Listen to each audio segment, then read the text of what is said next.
Welcome to AMP Members Roundtable Series. I'm Stephanie Decker, a 25-year member. Hi, I'm Bob Chalker, the CEO of AMP. Bob, why did we go with the self-nomination process? Has it been successful? So the reason for the self-nomination process, there's a couple things that came into play. Number one is, as part of creating the organization, the challenge or the charge that was given to the committees was to look at the way AMP does things, look at the way NACE did things, look at the way SSPC did things, but go out and look at what other organizations are doing and what's best practice. And one of the things we found was having a way for people to volunteer, an easy way for people to volunteer, was becoming more and more of a best practice. And those organizations who made it easy for people to self-nominate or to participate saw a huge increase in the percentage of members who were actually volunteering, who had roles in the organization. The other thing we had seen and recognized was, particularly at the chapter level, but this was really true even at the committee levels, we were seeing people who were staying in positions for really, really long times because they didn't feel that there was people ready to replace them. And burnout was taking place. These are volunteer jobs. Nobody should be expected to serve as a volunteer for that many years. But there was almost a feeling of obligation that they needed to do that. And then the third reason is it really increases the diversity of the people that are participating. And that was one of the things that's important to us, that we, particularly as new members are coming into our organization, that they're able to raise their hand to volunteer. So is it working? Yes, I think it's working. There's been a learning curve along the way. There have been some challenges. It's completely different than the way really either prior organization worked. But what we have seen is the number of people and the number of new people who are coming into volunteer roles and willing and able to serve is increasing. And we need that because this is a growing organization. And let's be honest, we're in a transition, right? The Great Recession is real. So a lot of people are leaving the industry for good reasons, their reasons, but we need new people being able to come in. And this makes that pathway a whole lot easier. So it has worked. We're learning, we're still learning, and we've made some adjustments to it along the way. One of the big things we need to do is make sure that the people that are volunteering have the qualifications, the skills to be able to do the job successfully. So we're getting better at that. And also making people aware that this is now a process or means to do it. We had to really promote and let people understand it's different than how we had done the work before. But it is working, and I think it's going to be a part of our future. Voting was done during annual conference this year. Why did that occur, that throughout the month of March we were voting? Yeah, great question. I'm not sure why. I do know, I think part of it is there is so much that we have had to do over the last 18 months. No matter when we do anything, it would have overlap. Now, the good news is these chapter votings were broken into 3 waves. This was the 3rd wave. The other 2 waves were done at different time frame. And also that voting was open for a month. It was open for the month of March. So it wasn't just over conference. It's probably a lesson learned, frankly. It's something we should avoid doing in the future. How do I get access to training or gain experience before serving as an officer? What are the platforms or options out there for me? So one of the things that, as we designed AMP, and actually was starting to be put in place prior to the creation of AMP, is a system for volunteers to learn about volunteer opportunities and to participate. And if you go to the AMP website, there's a little tab at the top. It says Get Involved. And if you click on that, it'll show you the volunteer opportunities that are there. Think of it almost as a job posting type format that you would use for a company, except it's around volunteer opportunities. And the neat thing is we have volunteer opportunities that range from a couple hours of commitment to obviously 3-year commitments if you're on a board or an officer. And we recognize not everybody is in a place in their life that they can do a 3-year commitment or want to do that. So we've tried to create different sizes, different ways, but those are the great way to learn about the organization. Take a small commitment, volunteer to write an article for one of our publications, or to provide feedback at an event, or to review something. At the local level, there's a lot of opportunities as well. I'd recommend reach out to the officers of your local chapter. If you need help finding those, give a call to customer service. We'll point you in the right direction, and just say, hey, I'm willing to help. Maybe, chapters are doing things like planning monthly events, planning special events like golf outings and skeet shoots and Christmas parties. Find a way to just raise your hand. Here's what I have learned about volunteering. Rarely when somebody raises their hand do they get turned down. We're all looking for more volunteers to help. So, and my recommendation is start small, something you can really get your hands around. Use it as an opportunity to not only learn about the volunteering in the organization, but to get to know the people. Because I think one of the important things about an organization like ours isn't just the work we do. It's also the people we do it with and the relationships and the networking we build. So it's an opportunity for you to get to know the people. And then look for those next opportunities as you get more experience and you feel more comfortable. Volunteer to be an officer of a local chapter. Volunteer to serve on a committee at the international level, or at conference, volunteer with one of the activities that are going around that. We do everything from what I'll call social responsibility activities, helping with Habitat for Humanity, or we built bicycles one year. I mean, there's always a way to give back of your time. So I wanted to talk to you a little bit about expectations for chapter officers. I had a chapter officer recently call me, and the long and short of it was that he was extremely overwhelmed. He had placed the expectations that he needed to have 4 or 5 membership meetings within a year. He voiced his concerns and problems, post-COVID, post-merger, and he just felt so overwhelmed and he didn't know where to start. I personally gave him the recommendation to reach out to headquarters, as well as to change his expectations to start with one meeting, one membership meeting, get the members in front of you, and then you'll get more support and help from volunteers. What would you say to someone at a chapter who is looking at expectations from other chapters and or comparing what they're doing with others? Stephanie, it makes me sad to hear that, frankly. I mean, nobody should feel overwhelmed because of their engagement, involvement with a volunteer organization, with AMP, with any of your volunteer work. But we recognize it does happen.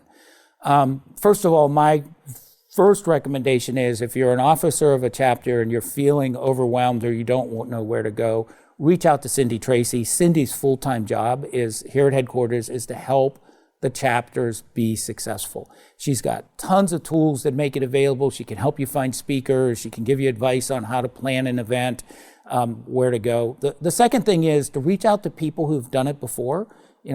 Where are those experienced chapter leaders who can be a mentor or coach you? One of the things I often hear is the people are biting off a lot more than they can chew. They're trying to either they've seen what's been done in the past, or they're comparing themselves to other parts of the organization. You need to make sure that what you're doing is manageable and reasonable for your activity or what's happening in your area. And then you shouldn't be doing this alone. You really should be doing this as a team. So, go out, and first thing I would do if I was in that role is I'd try to find other people to come alongside and help me. And we can even help with that. We can help send out an email to the members in your area to, say, hey, look, we're trying to get something started, or we're trying to put on this event. But nobody should be feeling overwhelmed. There's plenty of help, either from staff or from other volunteers. And if there's not, let's have a conversation about that, because something's wrong. If that's really the case, then we need to deal with what is at the root cause of creating that situation. What are communities of interest? And what is the intent with communities of interest? Is it supposed to be technical? Is it supposed to be social? And is it supposed to be both? And to follow up on that, does my membership profile automatically put me in communities of interest, or do my certifications? How do I end up in a community of interest, and what would I do in one? Communities of interest is a new idea. And it really comes from finding another way for people to be involved in the organization. Historically, organizations like AMP have had to organize around geography because that's all that was available to us. So you would hold a chapter meeting in a particular city, or you would have an event in a particular place, and then people would travel to be there, or they lived locally and they would attend those things. But the internet's changed all of that, right? And so now we can connect with people around the world. The other thing we recognize is that we have members with a really, really diverse interests. It covers the entire spectrum of our industry. And not every event is going to have something for everybody. So, a chapter puts on an activity, it may appeal to 20% or 30% of the members in their area. But not everything is always going to appeal to everybody. So what we wanted to do was find a way for people around the world to be able to come together around a common interest. That's where community of interest came from. And so when we first launched it, it was intended to be either technical or social or purpose-driven. So you might have a community of interest around young people who, want to learn about leadership. It might be a community interest around a particular technology issue. One of the early ones that I think got started was around top-of-the-line corrosion. And the members that started it were in Malaysia, in the Middle East, and other places. But it's a way for people to come together around a common interest. As we created AMP, we recognized in our technical world, this was a real opportunity. So historically, the NACE Technical Committee was organized around specific topics, and they would meet periodically in a physical location. They were experimenting with, tying people in remotely and all of that, but it was primarily a geographically based activity. And that realized that cuts a lot of people out. So as the committee that was looking at our technical activities began to form, they saw this as a great opportunity. So they created technical committees of interest. In fact, it's become the most active part of our community of interest. So there is a large number of communities of interest around technical topics. No, you are not automatically signed up, but it is easy to sign up. Go to the website under Get Involved. You'll see technical communities of interest. I think it's on the left. On the right is communities in general, or I think it's communities is how it's labeled. Just click on those. It'll take you to the page. You'll see them all listed, and you can sign up for them. You can also start one. If you don't see something there that you have an interest in, you can launch one. One of the things we tried to do was to make the barrier to start these very, very low. Where to start a chapter, you need so many people involved, and you got to have officers, and there's all these things you have to do to form a formal chapter. With the communities of interest, we made it as easy and as low bar as possible so that you can start a community of interest on whatever the topic is. They're forums. They're just a place for people to come together. I hope we get thousands of them around every topic or every interest that somebody might have in our industry, because I think that's what we're about. We're about bringing people together, and the internet's such a powerful tool to do that. Let's take advantage of it. And the thing about the community of interest, because somebody said, well, can't I just do that on Facebook? You can, but then you are subject to trolls and people outside the organization that maybe aren't there for the right reasons. They're trying to market or sell something. It's also, we make sure that it's done with a professional way and there's no harassing, and it's just a better environment. It's more of a closed environment, and it's people that you know and you can trust. So we think it provides a better forum for coming together. Bob, this is a question from a member, but also for me. What is Emerge? Is Emerge part of AMP? And are there volunteer opportunities at Emerge that are separate from AMP? Stephanie, you've just hit on one of my favorite aspects of AMP, and I think one of the most tremendous opportunities for us as an organization.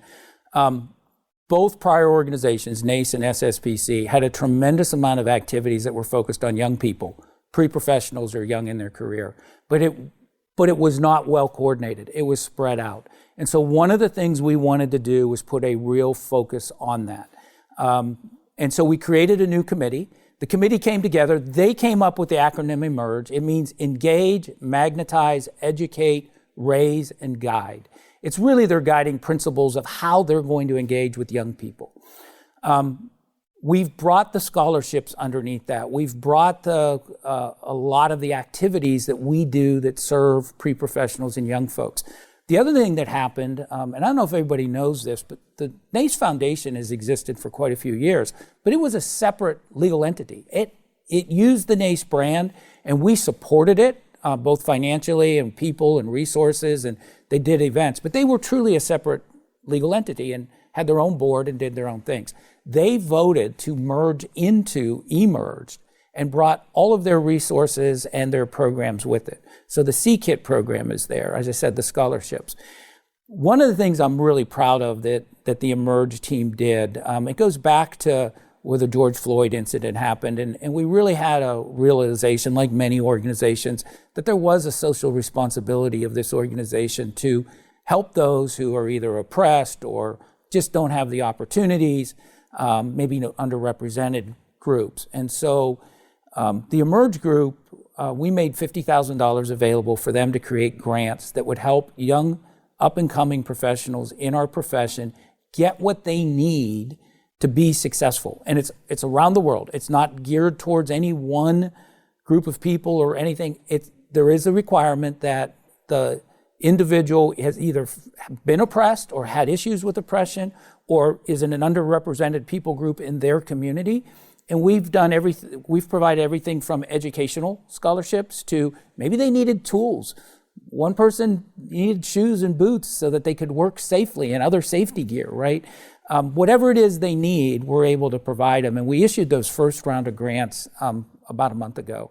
And that's something that is really special and that eMerge is allowing us to do that kind of work. We're looking at other things. We've had a proposal made that, is there a way that we could bring training, particularly the craft worker training, to vocational schools and to young people who, just like you go to a vocational school, you learn about welding. But why don't you learn about coatings or installing a cathodic protection system? Why can't we teach that at that level? We've recognized that our industry's workforce needs to be strengthened. We need more people coming into the industry. So eMerge is our tool for doing that. It is one of the most motivated, exciting committees in our organization. They've got so many ideas and plans and moving forward. And now, instead of having it spread out all over and a side thought, this is their primary purpose, is helping young people. So it's very much a part of AMP. It is core to who we are, and I think it has just tremendous opportunity. Bob, thank you for answering members' questions on this Roundtable series. How can members reach you, and how can members reach AMP, and where can they follow AMP on social media? Well, thank you, and thank you for once again, Stephanie, taking the time with us. So first of all, to reach me, it's at robert.chalker@amp.org. It's that easy, and I will answer any email that I get or make sure it gets into the hands of somebody who can answer it.